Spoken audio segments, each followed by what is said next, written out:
Estamos no ar?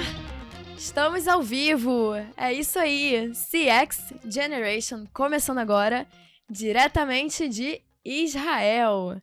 E agora, você pode ver a gente em vídeo também. Eu sou a Karen Kligerman e nesse podcast você vai aprender de forma prática como encantar e fidelizar os seus clientes. E para a gente começar, eu preciso agradecer a 3 parceiros super importantes. Esse podcast é oferecido pela ActNow, uma das principais consultorias em transformação digital de CX, que apoia as empresas a melhorar as suas relações com os consumidores, através de conhecimento e tecnologia. E apoiada pela People Experience, a primeira plataforma gratuita e brasileira de mapeamento da jornada do cliente e de persona. E é apoiada também pelo Amigos de CX, a maior comunidade de CX da América Latina, para você conhecer outros profissionais de CX, ficar inteirado de vagas, de oportunidades e se conectar com outros profissionais. E o link de todos esses parceiros está aqui na descrição, você pode conferir depois. E lá no final, eu vou te lembrar que, se você gostar do podcast, é para você avaliar e recomendar para 3, no mínimo 3 pessoas, para a gente trazer relevância para esse podcast e levar o conteúdo de CX para mais gente. Eu já falei aqui, vou repetir, o meu objetivo é de trazer CX também para Israel, fortalecer a comunidade CX aqui, então para isso eu preciso da sua ajuda. Então, bora começar?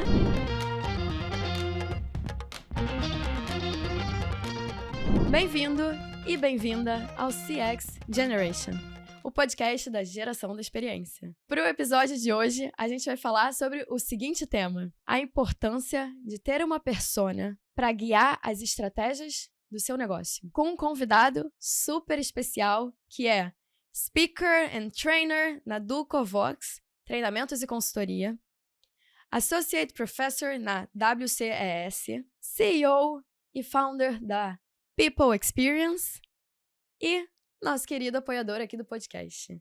Ricardo Pera, seja muito bem-vindo.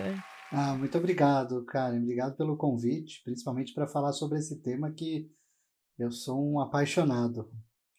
Com certeza, claro. Queria saber se quer algum momento aqui para se apresentar um pouco, para os nossos convidados que estão ouvindo a gente poderem te conhecer um pouquinho melhor. Sim, ótimo.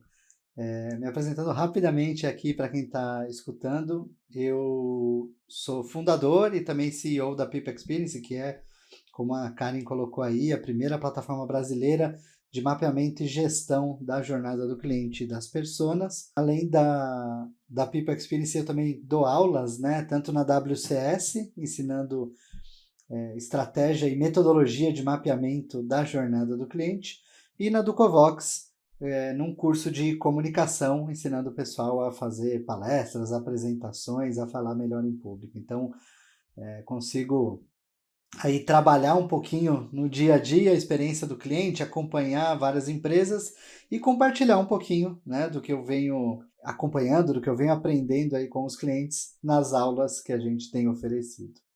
Com certeza. Então a gente vê aqui, Ricardo, cheio de experiência para a gente trazer para esse podcast. Para a gente começar com a nossa primeira pergunta, o que é uma persona? Para que serve persona? Legal. Ótima pergunta, Karen. Eu gosto muito de definir a persona como uma representação dos seus clientes, de um grupo de clientes, né? E aí, quando a gente fala de representação, é comum que a pessoa já pense no famoso público-alvo, né? Que é, a gente está falando de idade, de sexo, de renda, de localidade, também. Mas quando a gente fala de persona, a gente quer entrar mais a fundo nas características dessa persona. A gente quer trazer informações da personalidade dela, os desafios, as dores, as expectativas, os canais favoritos, ou seja, a gente quer entender de fato quem é aquela pessoa que a gente se relaciona, quem que é o cliente, porque aí eu vou poder tomar decisões um pouco mais adequadas e não simplesmente com 1 ou 2 atributos. Eu gosto de dizer que para você saber se você já saiu do público-alvo e foi para a persona, é só você contar a quantidade de atributos que você tem aí mapeado, né? Então, se você tiver pelo menos aí uns 8 atributos do cliente, né? Inclusive aqueles atributos que são de características pessoais, beleza, já dá para começar a chamar de uma persona, né? Agora, quando a gente não tem, né, esses atributos, essas qualidades pessoais, e a gente ainda está muito raso, né? Eu falei nome, idade, etc., aí a gente precisa subir um nível, né, e sair do público-alvo e entrar na persona, que é essa representação dos nossos clientes. Super legal. Então, se eu quero ter essa representação, eu vou mapear a persona. O que que significa, então, dentro de um negócio? Por que que eu precisaria ter uma persona? Bom, eu gosto de responder essa pergunta compartilhando um case, né? A Legal. gente tem um case super legal que eu uso muito aí em palestras, em apresentações, etc. É um case que a gente fez para uma empresa do segmento financeiro, para a área de cartão de crédito. E quando eles nos chamaram, eles falaram assim: ah, a gente quer melhorar a experiência do cliente aqui do nosso cartão de crédito, a gente está expandindo muito, acho que tem espaço aqui para a gente começar a aparecer nas mídias, ter post fofo de cliente, etc. Tudo aquilo que vem junto aí com a experiência do cliente.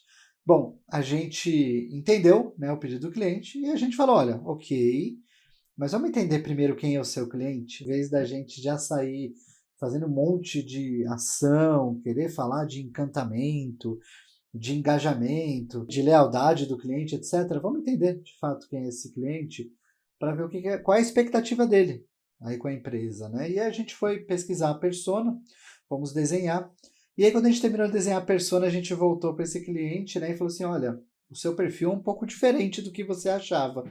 O seu perfil, basicamente, que usa o seu cartão de crédito, é aquela mãe que tem 2, 3 filhos, está sozinha, né, tocando aí a família com todas as contas, tem uma renda em torno de R$ 2.000 a R$ 2.500 e ela precisa equilibrar as contas de casa, né? Imagina, 3 filhos com R$ 2.500 morando em São Paulo, que é uma cidade cara, é um desafio.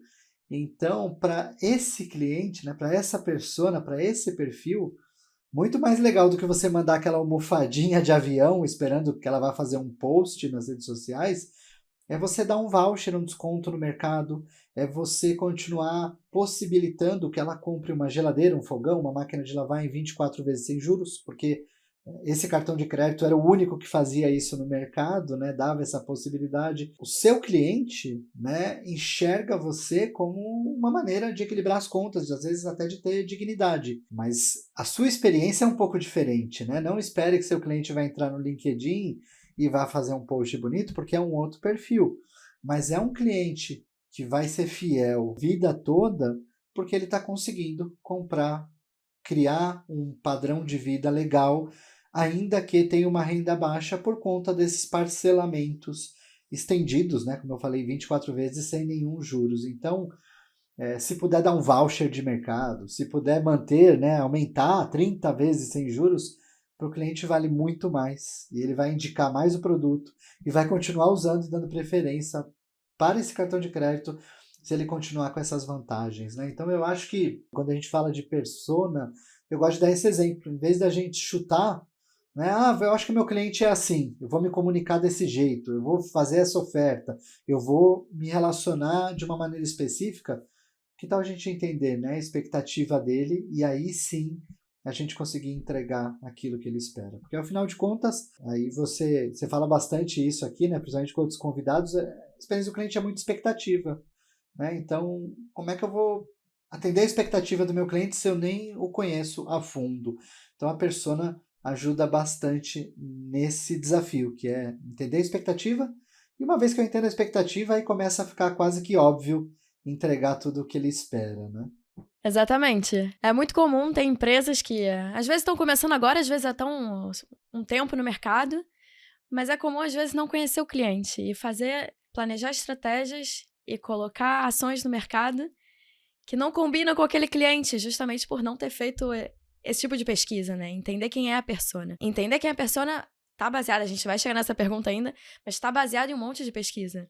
Então a gente vê, quando a gente tem realmente a persona, a gente consegue entender quem é nosso cliente, as expectativas, como você trouxe, e criar ações que vão engajar mais para trazer mais fidelidade a esse cliente com a sua empresa. Então, tá aí a importância do mapeamento da persona. E eu queria te perguntar também, dentro do mapeamento da jornada do cliente, em que momento que a gente mapeia a persona? Aí você A gente já tem aqui a resposta na nossa cabeça, mas só para deixar mais claro. E qual é a importância do mapeamento da persona também para outras áreas? Se é só dentro da jornada do cliente ou se dentro de marketing, por exemplo. Dentro de vendas também tem a sua importância. Tá bom, não, legal, essa pergunta é ótima, né? Primeiro a gente precisa entender aqui, né, que a persona, ela é feita antes do mapeamento da jornada, né? Então, primeiro eu preciso conhecer meu cliente e depois eu preciso entender qual é a jornada que ele percorre. E eu já vi muitas empresas que vão lá, Ricardo, você pode dar uma olhadinha na minha jornada? Tá bom, me mostra a sua jornada aqui, deixa eu te ajudar. Qual que é a sua persona? Ah, não, a gente não fez persona, a gente já foi direto para a jornada. Mas de quem que é essa jornada? A jornada da sua cabeça, às vezes não é a jornada que o cliente está esperando ali, né? Então, você precisa entender quem é o cliente. Boa parte das vezes, você vai perceber que o cliente não tem nada a ver com você. Então, foge daquele, né? Atender o cliente como eu gostaria de ser atendido, porque o cliente é diferente de você, né? Tem que ser como ele gostaria de ser atendido, como ele gostaria de ser, ter essa relação com você, independente se é uma relação de atendimento, de compra de produto e até mesmo de divulgação. E aí entra na sua segunda pergunta, né? Se a persona é importante para todas as áreas. É muito importante, porque as áreas precisam entender como é que elas vão se comunicar com o cliente e como elas podem contribuir para a melhoria da experiência do cliente. Quer ver? Aí eu vou voltar para aquele outro exemplo, né? Quando a gente mapeou essa persona, a gente compartilhou com a área de marketing e com a área de vendas. A área de marketing, na hora, mudou a maioria das campanhas que ela estava fazendo, porque a linguagem estava direcionada para um outro público, que não é o público principal deles. Então, o que eles fizeram? Eles começaram a direcionar uma linguagem que tenha mais a ver com essa persona específica. A área de vendas abordava muito o cliente no mercado para oferecer o cartão de crédito. E aí eles mudaram também o speech de vendas baseado no perfil desse cliente. Como eles perceberam que para o cliente o cartão de crédito tinha um valor muito grande pela possibilidade de parcelar em 24 vezes, né, uma geladeira, um fogão, uma máquina de lavar, o speech de venda ficou em torno disso, né? Então a persona não é só para o relacionamento com o cliente, né? Não é só para as áreas que dão suporte, não é só para áreas de pós-venda, digamos assim. O entendimento do cliente, ele é por toda a cadeia, até mesmo antes dele ser cliente, como esse exemplo do marketing. A gente tem que prestar bastante atenção. E aí, só saindo aqui um pouquinho, Karen, para um exemplo que eu gosto muito de dar, que é do B2B. Porque muitas pessoas chegam e falam assim, Ricardo, pô, adorei que você falou de jornada, mas isso é para B2C. Né? Isso só funciona com B2C, Disney, Ritz-Carlton, Harley-Davidson, Apple. Isso no B2B não funciona. E, na verdade, funciona em muito, né, no B2B. É que o B2B tem um pequeno truquezinho, digamos assim, né? Um pequeno cuidado que a gente tem que tomar, que é a questão dos interlocutores, né? Ou dos famosos stakeholders, né? Para quem gosta de usar a terminologia em inglês. O que é isso? São as pessoas que você se relaciona dentro daquela empresa. Então, eu, por exemplo, antes, né, de estar na People Experience, eu trabalhei muitos anos numa empresa de software americana, software para call center, e olha só que curioso, né? A pessoa que comprava o nosso software para atendimento, software para o call center, era o diretor ali de TI, o diretor de compras, ele que conversava com a gente, ele que tinha um bom relacionamento, ele que escolhia a nossa solução. Mas quem usava a solução não era ele. Então eu tenho uma persona que compra, uma persona que usa mesmo a minha solução. Então a gente tinha ali o atendente do call center que usava as aplicações que a gente vendia. E a gente tinha aí mais outras duas pessoas. Uma que era o gerente, que precisava de relatórios, apesar dele não usar a ferramenta, ele precisava extrair aquilo que a ferramenta gerava, que era importante. E uma quarta persona, que era a área de governança, que criava os processos, a maneira de atender o cliente, se relacionar. Então, o que acontecia? Essa primeira persona, né, que comprava, assinava o cheque, amava a gente, mas a segunda persona que usava o software odiava. Então a gente começou a entender que, poxa, como é que eu posso, nessa transição da assinatura do contrato para a implantação do sistema, que ela seja tranquila, né? Que ela seja agradável para essa outra persona. Então a gente mapeou, né, todas essas personas e começamos a entregar uma boa experiência em todos os momentos. E aí eu acho que no B2B o mapeamento ele é assim, crucial para o sucesso da empresa. Porque na maioria dos casos que eu acompanho o B2B, não só para software, mas também em outros segmentos, a gente percebe que a pessoa que compra não é a pessoa que usa, não é a pessoa que cria processo. Então a gente precisa tomar esse cuidado quando a gente for mapear a persona, entender quem são ali os interlocutores. E mais uma vez, né, reforçando, esse é o primeiro passo. Depois eu vou para a jornada, e aí, claro, se eu tenho mais de um interlocutor, às vezes a jornada é diferente, né? Alguns participam da jornada de venda, outros da jornada de implantação, outros da jornada de suporte. Então, cada jornada tem os seus participantes, as suas personas associadas. Sim, super interessante essa história que você contou. Eu trabalhei numa empresa, um exemplo pessoal meu, em que também a gente era B2B, vendia para o CEO da empresa, e quem usavam eram os colaboradores, então eram pessoas totalmente diferentes. E eu via na prática essa diferença em que na venda era um encantamento da venda e que realmente era um produto que ajudava a empresa, mas na hora de usar, eu estava na parte de CX e ajudava os clientes a criar a estratégia de CX para eles com essa ferramenta. E eu vi a dificuldade que existia no entendimento da plataforma, porque não houve essa passagem de bastão. E aí, quando a gente percebeu isso, a gente começou a trabalhar em cima disso. Mas é interessante, porque realmente acontece, eu vivi isso e era um ponto que eu batia o tempo inteiro para a gente poder trabalhar. E aí, eu queria te perguntar, qual é a diferença em resultado que a gente consegue perceber depois de todos esses exemplos que você trouxe, mas trazendo resultados palpáveis? Que tipo de resultado a gente pode ver e perceber de empresas que têm uma persona mapeada e aplicam estratégias para essa persona, de empresas que não têm essa persona, ou que até têm, mas não aplicam? Ah, muito bom. Ó, eu vou usar exemplos aqui, tá, Karen? Claro, Porque eu acho que o com jeito mais certeza. fácil aí de falar de CX é mostrando que, ó, gente, isso não é bonitinho, né? A gente não está falando É. que é lindo, amar o cliente, etc. A gente está mostrando que dá resultados. Então, ó, vou começar com o mais simples, né? E eu comentei, né, aqui no começo que eu dou aula de comunicação numa escola. E aí, quando você para pensar em oratória, a resposta que vem na cabeça é: todo mundo precisa. Todo mundo é meu cliente. Qualquer pessoa, sei lá, para não falar todo mundo, qualquer pessoa a partir de 16, 18 anos precisa. E durante muito tempo a gente acreditou isso, e era bem difícil de vender, porque a gente tentava vender para todo mundo. E quando eu comecei a estudar persona, eu falei: poxa, vamos aplicar aqui, né? Vamos aplicar no quintal de casa para ver se resolve. E aí começamos a analisar quem mais comprava o nosso curso, quem dava os melhores feedbacks, quem levava mais resultado para casa.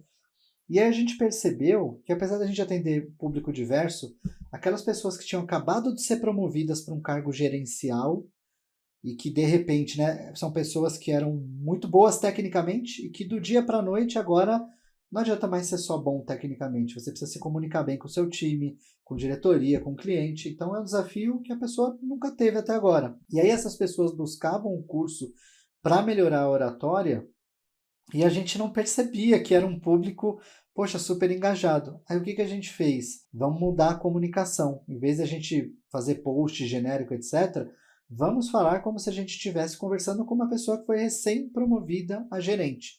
Então a gente mudou a comunicação. Vamos mudar o conteúdo do curso. Poxa, o que uma pessoa que acabou de ser promovida a gerente quer? Ah, ela quer exemplos de como ela se relaciona com o time, de como ela faz uma apresentação de resultados para a diretoria, de como ela continua crescendo usando a comunicação dela. Então a gente fez algumas mudanças. O que aconteceu? Aquele trabalho que a gente tinha para fechar turmas reduziu drasticamente, tá? É um curso meio boutique, a gente atende aí até 14 pessoas por turma, então é uma turma menor, porque a gente trabalha muito próximo, questão comportamental, e era extremamente difícil fechar uma turma por mês, tá? Hoje em dia, tem muitos meses que a gente acaba tendo 2, 3 turmas, porque a quantidade é muito maior. Então, o nosso trabalho diminuiu, né? O esforço diminuiu e a venda aumentou, porque a gente definiu a persona, tá? Aí vamos para esse outro caso que eu dei aí do cartão de crédito, né? Tem 2 resultados que eu gosto bastante de citar. O primeiro, a gente entendeu a persona e foi na área de atendimento mostrar quem que era o cliente. Ó, deixa eu te ensinar quem é o seu cliente. Então, a primeira coisa que os atendentes disseram pra gente: poxa, agora que eu sei, né, que meu cliente é essa mulher, que tem 2, 3 filhos, que tá aí com dificuldade, né, de equilibrar as contas, eu vou ter muito mais paciência com ela. aqui no telefone. Curioso que a gente tinha notas em torno de 3, era de 1 a 5, né, a nota que eles davam de satisfação para o atendimento, e as notas sempre variavam de 3,5 a 4,1. Depois que o pessoal de atendimento entendeu quem era a persona, 4,1 era a nota mais baixa que eles começaram a ter. Então começou a variar de 4,1 a 4,8 a nota que a gente recebia, né, a média semanal que a gente recebia aí dos clientes, né? Então, só de você conhecer quem é a sua persona, já começa a facilitar bastante a sua vida. E um terceiro e último exemplo, eu vou pegar um exemplo do B2B, a gente fez um trabalho com uma empresa de software que estava tendo um churn muito alto. Então, era uma empresa que vendia um software e o custo aí estimado do software de 100 a 300 mil reais por ano. Então imagina assim, se você conseguir salvar, né, aí para não usar termos muito técnicos, né, churn, para quem não está habituado com esse termo, basicamente é quando você perde um cliente, né? Então imagina, de 100 a 300 mil reais, se você perde 10 clientes, estamos falando aí de no mínimo uma receita de R$1 milhão por ano que a gente perdeu, né? E eles fizeram esse mapeamento de persona, entenderam, né, as dores da persona e perceberam que essa persona não gostava de tudo automatizado. Então, hoje, muitas empresas acabam automatizando todo o onboarding, atendimento, etc. E como é um software caro, eles perceberam que a persona queria um atendimento mais humano, né? Não humano no tipo, de ser bonzinho, legal, mas humano de conversar com uma pessoa. Eu não quero que seja vídeos me ensinando tudo. Ok, o vídeo ajuda, mas eu quero ter uma pessoa para me ajudar quando eu tiver dúvida, né? Eu quero que tenha um onboard com um humano lá do outro lado. E aí a gente conseguiu diminuir também esse churn aí de clientes. E a conta é fácil, né? A matemática do resultado, nesse caso, é super fácil. Se você salvou 2, 3 clientes, se você está com uma média de perder 3 a 4 clientes por mês, e depois de fazer esse trabalho, você reduziu para perder 1 cliente por mês, imagina, né? Então, você está salvando, né, todo mês aí, pelo menos, uns 300, 400 mil reais aqui, caixa da sua empresa. E aí, na hora que você coloca isso no ano inteiro, fica muito dinheiro, faz bastante resultado e faz muita diferença, né? Então, quando o pessoal às vezes fica nisso, mas será que vai vir resultado? Acho que não vem.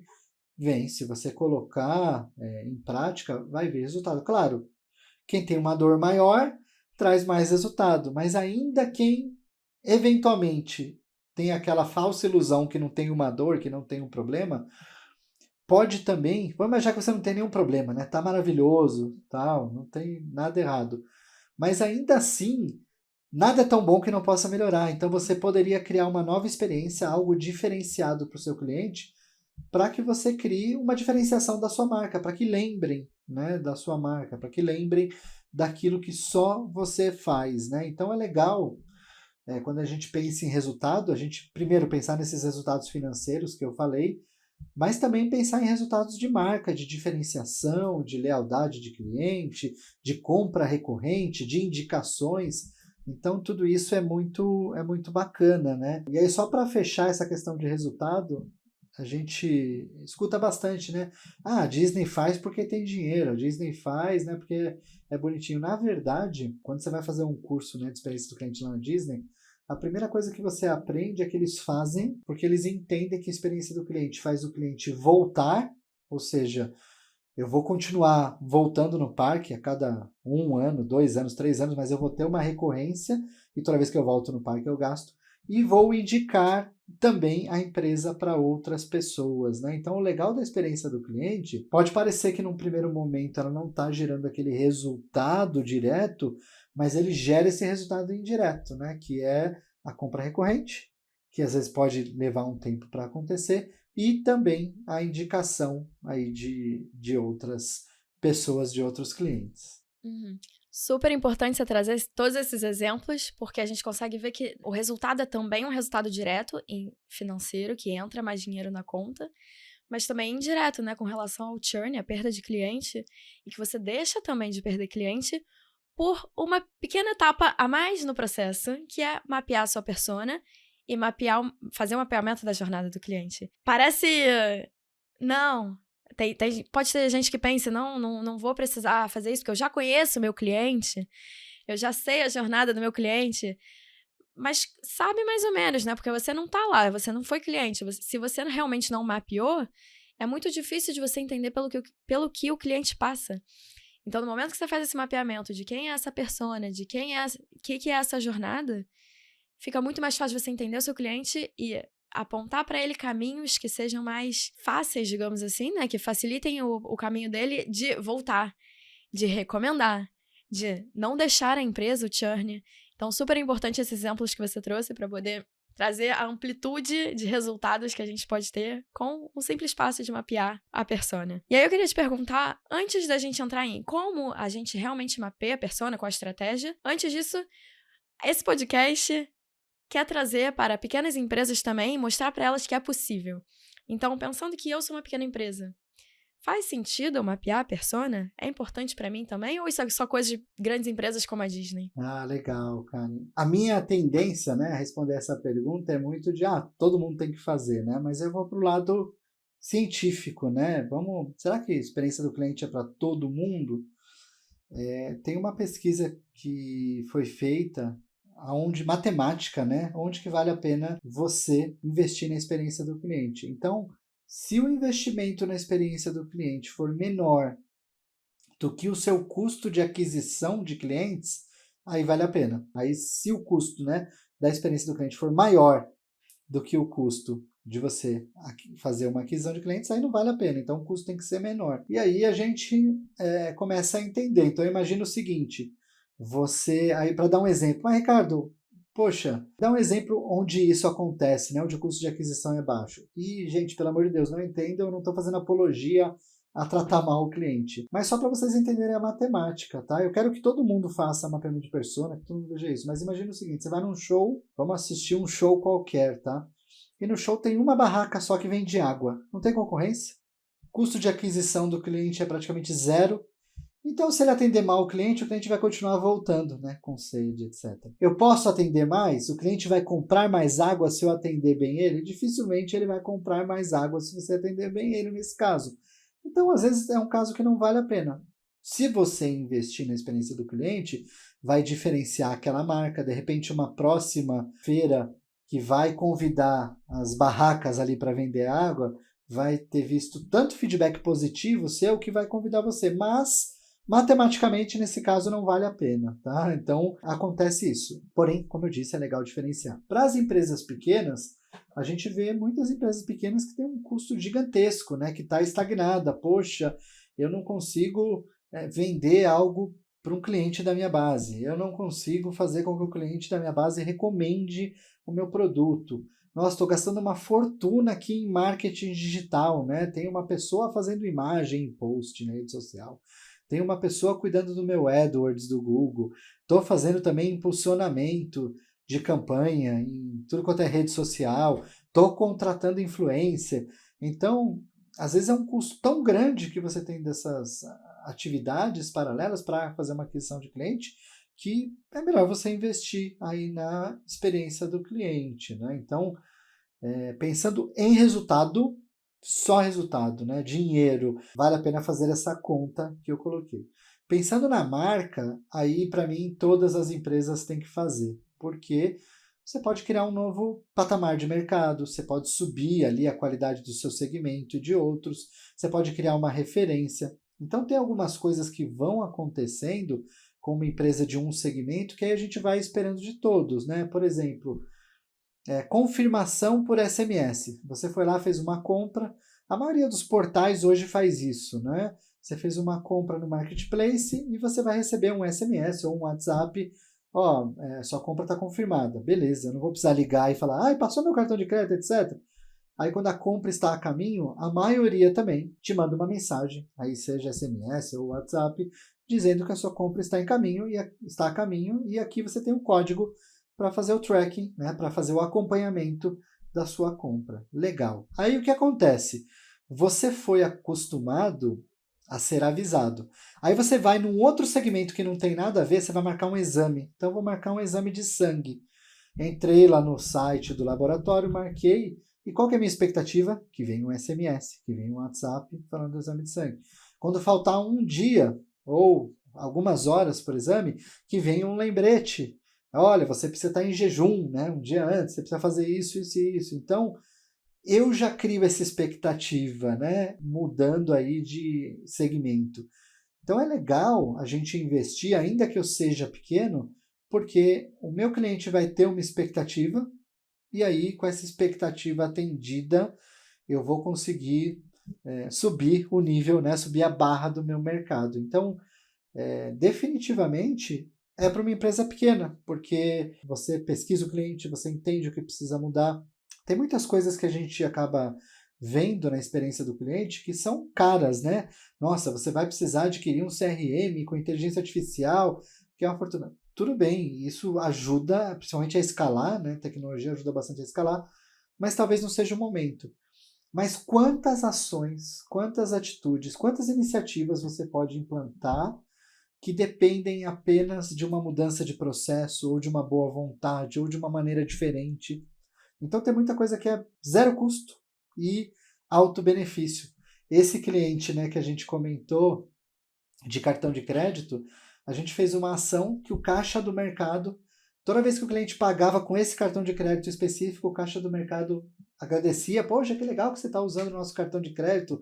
Muito obrigado. Você sabia que tem uma promoção de X reais de desconto para tal produto? Então, assim, quanto custa isso? Zero, né? Olhar para o cliente, sorrir, agradecer ele por preferir utilizar o seu cartão de crédito.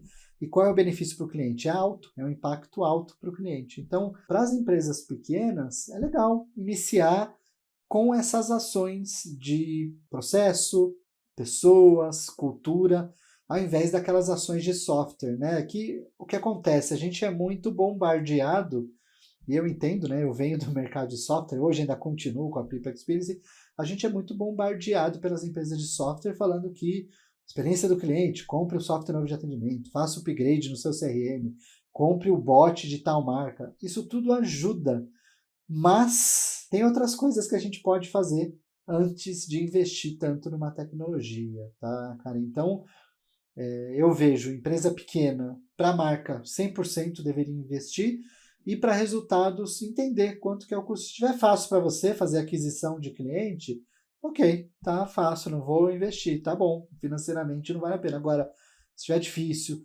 competição, muitas empresas que fazem o mesmo no mercado, venda de commodities, aí sim você tem um espaço gigantesco para melhorar o seu resultado. Legal esses exemplos que você trouxe. Esse primeiro que você falou de resultado, eu fiquei pensando enquanto você estava falando. Eu discordo, eu concordo parcialmente. Mas aí você trouxe a parte de investir na marca, né? Então aí fez sentido pra mim. Porque eu vejo que realmente, se você tá visando o momento agora, pensar se gastar mais. Se você tá gastando mais com vendas e menos com experiência, mas tá balanceado, ok, você tá recebendo um investimento maior. Tá fazendo sentido. Mas no momento que você visa a marca para o futuro, imagem de marca, reputação de marca, sim é importante você investir na experiência do cliente, porque você está criando uma marca, e aí me vem um exemplo na cabeça que eu não imagino que tenha concorrência, que é o pipoqueiro Valdir. Eu quero ver se eu trago ele aqui para um próximo episódio. Mas ele é um pipoqueiro que... Você conhece? Não? Eu vou contar um Não, não pouquinho, conheço. vou contar um Não, pouquinho da não história conheço. dele. Mas eu quero trazer ele aqui pra contar melhor. É um pipoqueiro que, na rua, começou a investir em experiência do cliente e ele é um pipoqueiro, tá na rua, não tem concorrência. Mas as pessoas vão lá por causa da experiência e ele conseguiu trazer o retorno financeiro por causa desse investimento em experiência. Mas ele não tinha concorrência, ele estava visando a marca, reputação. Então isso é legal que você trouxe depois. O que ele fez? Ele começou a investir por exemplo, ele tem um uniforme para cada dia da semana, e aí ele escreve no uniforme dele o dia da semana para as pessoas verem que ele tá trocando de uniforme e que tá limpo. Ele tem isso também na pandemia ajudou, em que ele esteriliza todo o carrinho da pipoca, sempre que ele vai fazer uma pipoca nova, antes de fazer. Ele entrega um saquinho, quando ele vende a pipoca, um saquinho que vem com guardanapo dentro e aquele álcool em gel, não em gel, aquele papelzinho de álcool, dentro de um pacotinho fechado. Ele realmente investe. E isso faz com que as pessoas queiram ir lá, por mais que ele não tenha concorrência em torno. Porque, em geral, pipoca é que nem água, a gente vê como commodity. Mas, nesse caso, ele fez sair de commodity e se tornar uma experiência. Então, isso é muito legal desse case. Eu vou ver se eu trago aqui, se eu consigo. Mas é um investimento na marca. Muito, muito legal isso que você trouxe de o pensar além, né? Exato, e eu não sei qual a distância do próximo pipoqueiro, né, da barraca dele. Se for pequena, aí sim, né, tá valendo a pena, custo de aquisição de cliente, etc. Então, isso vai subindo o mercado, né? Você vai subindo o nível. Os outros pipoqueiros, se não fizerem, o cliente pode olhar e falar, nossa, mas não tem essa questão da higiene, né, que eu tô acostumado, não tem essas particularidades, então ele vai subindo o patamar do mercado. É isso que a gente vê muito acontecendo com os grandes marketplaces, né? Então, antigamente, o marketplace ia lá e falava assim, você comprou, se não entregou, problema seu, fala com o vendedor, eu sou só um marketplace. Hoje em dia, não, essa compra é garantida. Se atrasar, se der qualquer problema, eu te devolvo o dinheiro. Pode ficar tranquilo, né? E quando a gente vê alguns marketplaces, principalmente como o Amazon, o nível de exigência que ele coloca, tanto para quem vai vender lá, quanto para quem vai fazer as entregas, é altíssimo, né? Então, eu acho que isso tudo é ótimo para o mercado. A gente gosta, né, de ser bem tratado, a gente gosta de ter se sentir especial, né, de aquilo que a gente comprou chegar no horário, na data que foi prometido. Claro. E aí vamos entrar então na pergunta que deve estar na mente de quem está nos ouvindo aqui. Como é que a gente mapeia a persona, então? Tem alguma estratégia, algum passo a passo? E o que é a persona depois? Como é que, se tiver algum exemplo de persona? Uma coisa que eu gosto sempre de recomendar, Karen, no mapeamento das pessoas é pensar bastante em pesquisa qualitativa. E aí, para colocar todo mundo na mesma página, né? Quantitativa é aquela pesquisa tipo Ibope, que eu tenho amostragem, eu vou perguntar, as pessoas vão colocar ali e eu coloco uma média e tenho uma margem de erro. A qualitativa, isso estou explicando de uma forma bem simples, tá, gente? É muito mais do que isso, mas para ficar mais claro na cabeça de todo mundo. Então, quantitativa, ela é aquela pesquisa que você manda para sua base, analisa a média, etc. A qualitativa é aquela pesquisa que você faz, muitas vezes, perguntas abertas, que você faz pessoalmente. Então, ela funciona um pouquinho diferente, né? Então, para a persona, o que eu gosto de fazer? Primeiro, entender quais são as personas que a gente vai mapear. Então, nesse caso do B2B, vamos mapear essas 4 personas, né? O comprador, o analista, o gerente e quem faz a qualidade e a governança. Tá. E aí, definimos o perfil, vamos conversar. No B2C, a nossa loja tem 3 tipos de personas mais comuns, né? Então, quais são os 3 tipos de personas? E aí, dentro desses perfis que a gente definiu, aí sim a gente vai fazer as perguntas, né? E quais são as perguntas? Gosto de utilizar perguntas que vão ajudar a gente a entender características pessoais do cliente. Então, perguntas do tipo, olha, quando você precisa e aí aqui alguma coisa do meu segmento, né? Então, vou pegar, por exemplo, o curso de oratória que eu falei, né? Quando você precisa desenvolver sua comunicação, quais são as maiores dores, quais são as suas maiores dificuldades? E deixa o cliente falar. Aí eu vou lá, né? Beleza, muito obrigado. Aí eu faço outra pergunta. Olha, você se considera uma pessoa mais introvertida ou extrovertida? Aí a pessoa fala, Ricardo, mas você está perguntando isso? Isso é importante a gente entender também. Por quê? Olha só que bacana isso, né? Principalmente no um exemplo B2B. A gente está fazendo trabalho numa empresa e eles, não, Ricardo, vamos perguntar isso não, de introvertido e extrovertido, não tem nada a ver. Eu falei assim, como não tem nada a ver? Você não está reclamando que os seus clientes não participam dos seus eventos? Estou reclamando. Você sabia que se o cliente for introvertido, ele prefere muito mais receber na casa dele um champanhe, uma caixa de biscoito, um mimo na casa dele, uma caixinha com alguma coisa, do que ir num evento presencial, porque o introvertido prefere ficar ali em casa, etc. Não sabia disso. Aí a gente pesquisou e viu que os clientes deles eram introvertidos. Então, tá aí. É muito difícil. Você pode fazer o evento? Pode. Mas a abordagem, a estratégia vai ter que ser totalmente diferente, né? Então, quando a gente está pesquisando a persona, eu gosto de, então, pensar nesses blocos, né? Dores, expectativas do cliente. Olha, quando você precisa de um cartão de crédito, o que você espera? E aí vai anotando tudo que o cliente vai te falando ali. Essas características pessoais também, né? Você é mais liberal, mais conservador, você é mais ativo, mais passivo. É legal a gente entender essas características do cliente. Canais de atendimento, né? Eu vejo um monte de empresa enfiando goela abaixo, ou bot, ou WhatsApp, ou telefone. Você já perguntou para o seu cliente qual o canal favorito dele? Ah, não perguntei. Então pergunta, né? Então quando você vai conversar com a pessoa, qual é o canal que você prefere para ser atendido? Quais são os seus objetivos para o próximo ano? O que mais te motiva? Às vezes o cliente vai lá e fala, eu gosto de ser motivado por prêmio. Poxa, cria uma gamificação aí para alguns clientes, né?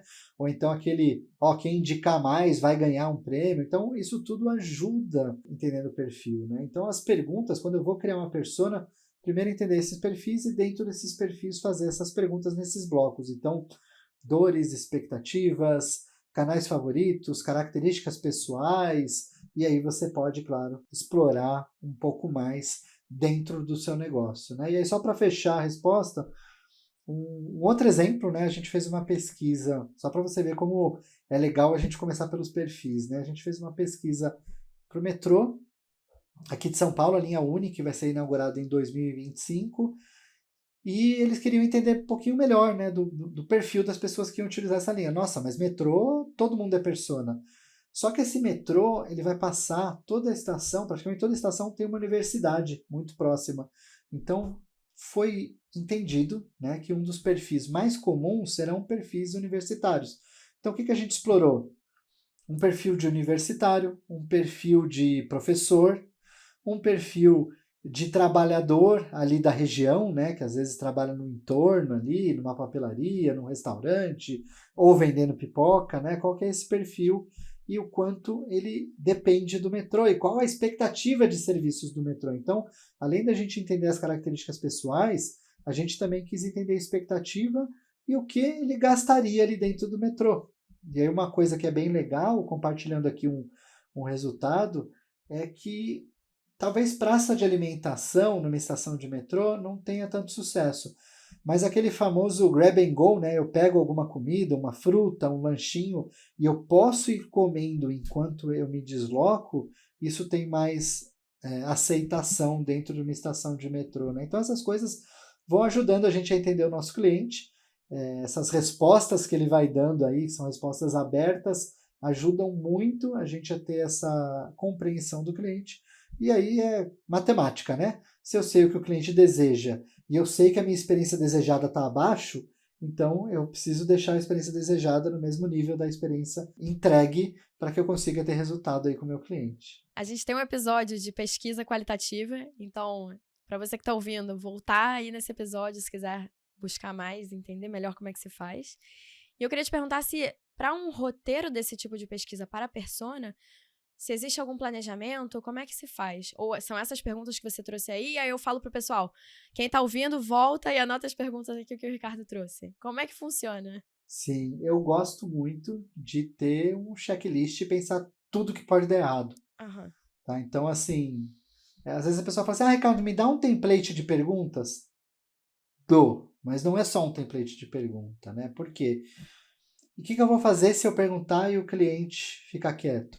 Como é que eu garanto que na entrevista o cliente vai aparecer, né? Seja pessoalmente, por vídeo, por telefone, como é que eu garanto isso, né? Como é que eu incentivo o cliente a participar? Como é que eu exploro as perguntas ali para não ficar mecânico? Então, o script ajuda muito, mas é legal a gente ter esse checklist, né? Que é o que eu posso explorar. Né? Então, se o cliente dá uma resposta muito curta, né? O que você acha do trabalho que a nossa empresa entrega para você? Ah, eu não gosto. Aí eu vou lá e anoto. Né? Ah, eu não gosto. Vou para a próxima pergunta, né? Próxima pergunta. Não, como assim? É Pede para o cliente elaborar qualitativo, um você pouco tem que perguntar mais. o porquê. Por Exato, exato. Então, quê? assim, o que especificamente você não Uhum. gosta? O que faltou?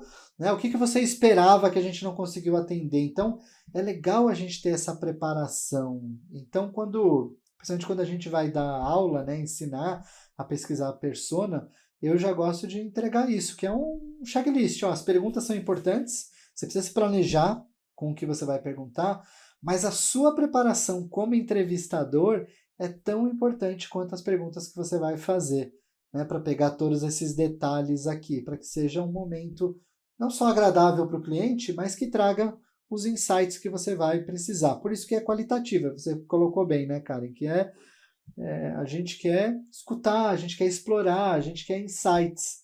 E se a gente não conseguir fazer isso, a pesquisa não está sendo bem sucedida, né? Então, mais do que um script com as perguntas, é legal ter um checklist de preparação para você entrevistar esses clientes. Qual seria, digamos assim, o passo a passo, tentando organizar? Eu tenho bem claro na minha cabeça de pesquisa qualitativa. Aí a gente vê aqui se é a mesma coisa para mapear a persona.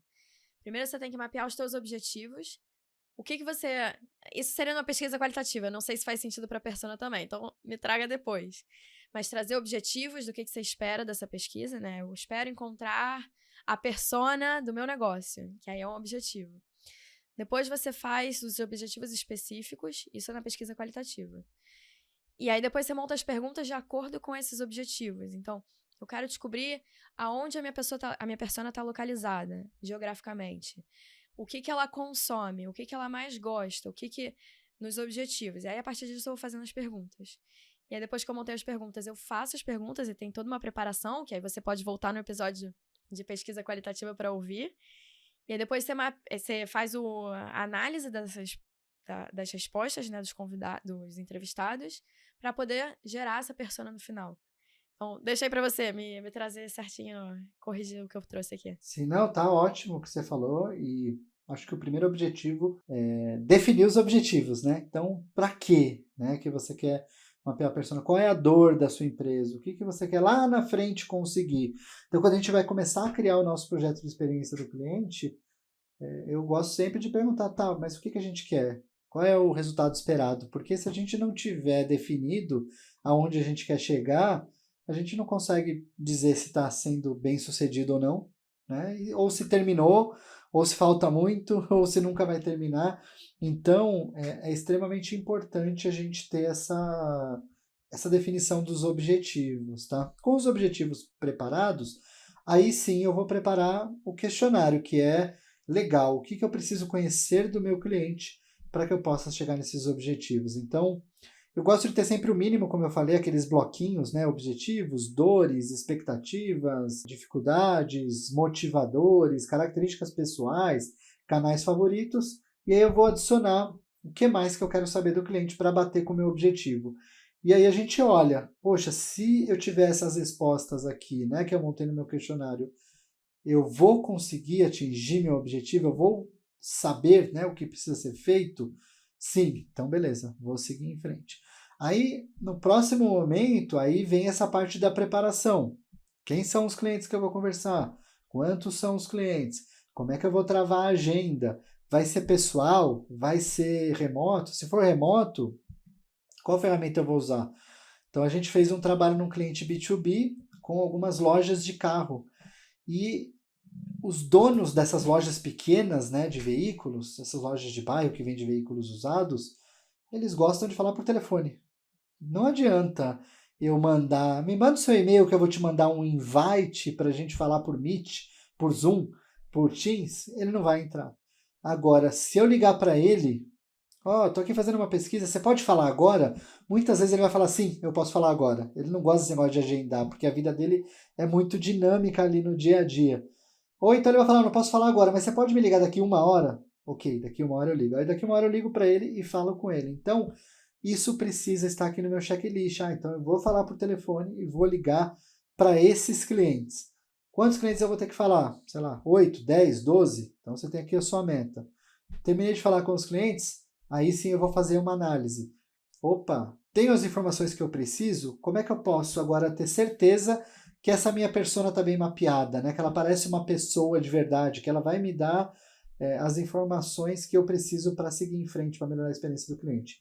E aí eu vou evoluindo, né? Mas o passo a passo é muito na linha do que você falou. Define os objetivos, monta a pesquisa, conversa com o cliente, garante que a conversa vai funcionar, cria a persona ali com os dados, valida essa persona, se ela tem ali as informações que você precisa, se ela realmente está refletindo quem é a sua persona, para aí sim você começar a tomar alguma decisão ou começar a mapear a jornada desse cliente. Uhum. O que significa validar essa persona? Validar essa persona, você pode conversar com o cliente para ver se faz sentido. Esse é um jeito fácil de você fazer. Você se identifica? É isso?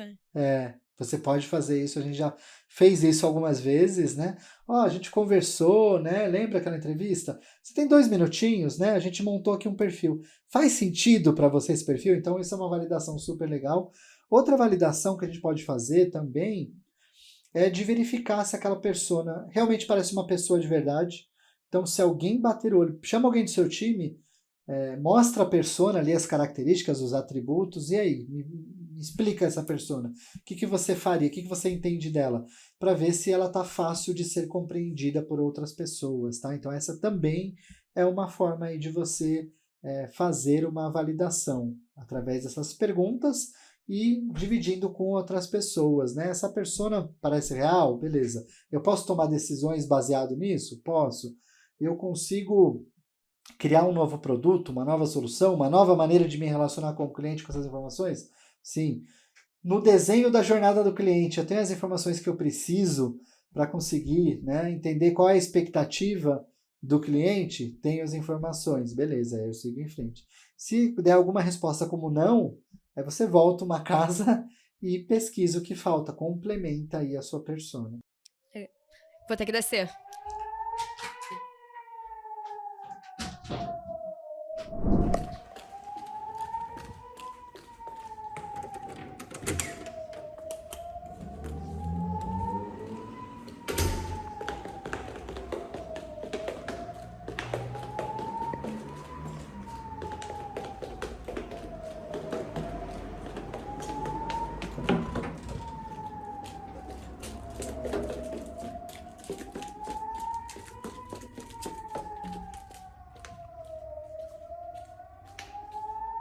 Esse episódio está sendo gravado no meio da guerra que está tendo aqui em Israel.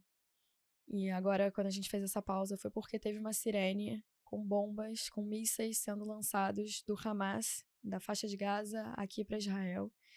E eu precisei fazer esse corte porque eu saí correndo pro bunker que tá aqui embaixo. Em geral, em Israel, em todos os prédios tem um bunker por causa desse tipo de situação de grupos terroristas que atacam Israel pelo simples motivo de querer acabar com o povo judeu. E, infelizmente, a gente teve que fazer esse corte, mas já estamos de volta. Super legal que você trouxe, como fazer essas perguntas, como se planejar. E agora, para nossa última pergunta, já estamos caminhando aqui para o final. Eu queria saber se tem algum ponto de atenção que a gente precisa ter na hora de mapear a persona. Algum ponto de alarmante, assim, que a gente precisa não fazer, que em geral acontece. Para mim, o que eu sempre falo para não fazer é não faça da sua cabeça.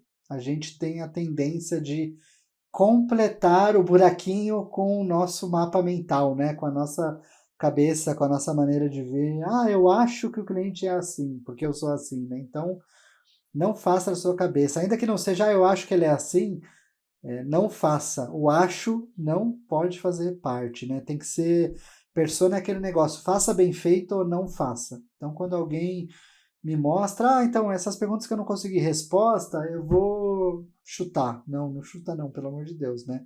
Não faça da sua cabeça, faça baseado nas respostas do cliente e às vezes a gente vai precisar ter um pouquinho mais de paciência, tentar falar com outro cliente, marcar de novo. Então é um trabalho que demanda um pouquinho de resiliência do meu lado, né? Um pouquinho de paciência aqui do meu lado para conseguir ter todas as informações que são necessárias para concluir a Claro. persona. Maravilha. Ricardo, queria te agradecer demais. A gente chegou aqui ao final do nosso episódio. É uma honra poder ter você aqui com super conhecimento sobre persona. Queria abrir esse momento para você ter seu momento jabá, deixar contatos se alguém quiser conversar ainda contigo. Onde é que te acha? Contatos da People. Então, seu momento. Ah, legal. Obrigado, Karen. Poxa, muito pela oportunidade. Eu gosto muito de falar sobre esse tema e vir aqui, né, participar do seu podcast é de fato algo que eu faço com muito carinho, porque quando eu comentei aí do convite, o Bruno Gobato sempre fala de você, né? Falou assim, que Ai, que legal, legal. tal. Eu tive ali na primeira temporada, eu sempre ajudo a Karen, adoro o que ela faz, então, poxa, quando é que você fez o convite, realmente foi algo muito gratificante. Eu fico Que legal. muito feliz e muito grato, né, com a oportunidade. E aí, para quem quiser me procurar, né, redes sociais, tanto no Instagram quanto no LinkedIn, são as redes que eu sou mais ativo, né? Não sou um super ativo, mas estou sempre por lá respondendo, comentando, interagindo. Os dois é Rick Pena, R-I-C Pena, com um N só, tanto no Instagram quanto no LinkedIn. O meu username está desta forma, aí você consegue me achar fácil nas duas redes. E o site da People Experience, né? peopleexperience.com. Lá você vai conseguir criar uma conta gratuita e iniciar o seu mapeamento de persona e também da jornada, tá? Então, Karen, mais uma vez, super obrigado. E para você que está aí assistindo, ouvindo a gente, conecta comigo nas redes sociais, vai ser um prazer acompanhar aí a sua trajetória e auxiliar no que for possível. Obrigado. Ricardo, muito, muito, muito obrigada. Eu vou ficar aqui para dar alguns recados. Esse foi mais um episódio do CX Generation. Então, uma salva de palmas aí pro Ricardo Pena. Muito obrigada por você ter participado desse episódio, cheio de conhecimento. E agora eu queria deixar alguns recados. Eu falei que eu ia te lembrar, então, se você gostou desse episódio, avalie a gente e manda para no mínimo 3 amigos para quem você acredita que vai ser importante esse episódio.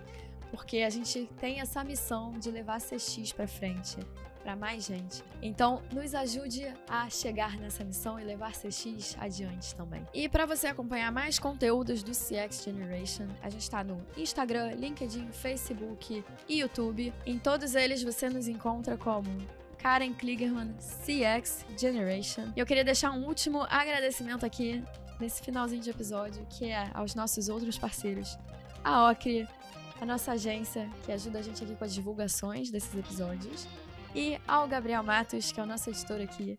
Muito obrigada a vocês por estarem ajudando com essa missão de divulgar CX. E para você que está assistindo, eu te vejo no próximo episódio. Tchau, tchau!